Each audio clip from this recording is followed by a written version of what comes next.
નમસ્કાર મિત્રો શિક્ષણ મંત્રીની બેઠકમાં શું નિર્ણય લેવાયો છે?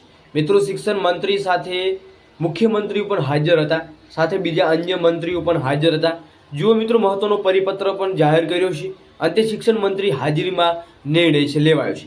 મિત્રો વિડીયો નંબર છે 935, જરૂર જોવાનું ભૂલતા નહીં.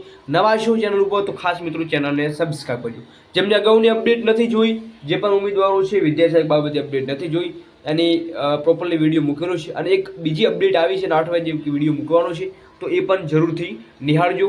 જે પણ વિદ્યાશાખના ઉમેદવારો છે એમના માટે ઇમ્પોર્ટન્ટ માહિતી રહેવાની છે. મિત્રો આપણને ખબર છે કચ્છ રિગાર્ડિંગ કઈ અપડેટો છે નવા ચાલ્યા છે, જે ભરતીને લઈ કચ્છમાં મિત્રો જોવા મળી રહ્યું છે કે જગ્યાઓ છે એ ભરવામાં નથી આવી રહી. અને જ્યાં સુધી મિત્રો ઘટ પૂર્ણ નથી થતી ત્યાં સુધી મિત્રો ફેરબદલીમાં છૂટા કરાય નહીં કરાય. એટલે કે જે છૂટા કરવાના છે એ અત્યારે છૂટા કરવામાં આવશે અને આગામી ભરતીમાં કચ્છને 1600 શિક્ષકો મળી શકે છે.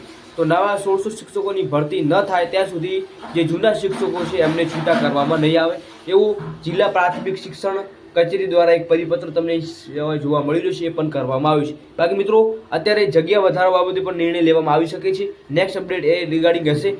મંત્રી સાથે જે બેઠક મળી છે એમાં અત્યારે સુધીમાં આ નિર્ણય લેવામાં આવ્યો છે કે જ્યાં સુધી કચ્છમાં ભરતી નથી થતી ત્યાં સુધી મિત્રો જે જૂના શિક્ષકો છે એ છૂટા નહીં કરાય. બાકી મિત્રો જ્યાં સુધી ફેરબદલીમાં પણ છૂટા કરવામાં નહીં આવે અને 1600ની શિક્ષકો મળી શકે છે અગાઉની ભરતીમાં, એવી પણ અપડેટ મળી છે. બાકી મિત્રો નેક્સ્ટ અપડેટ જાણવા માટે ખાસ મિત્રો ચેનલને સબસ્ક્રાઈબ કરજો. 8 વાગ્યાનો વિડીયો મિત્રો જોવાનું ભૂલતા નહીં. એ પણ વિદ્યાશાખ બાબતે અપડેટ છે. જય હિન્દ, જય સંવિધાન.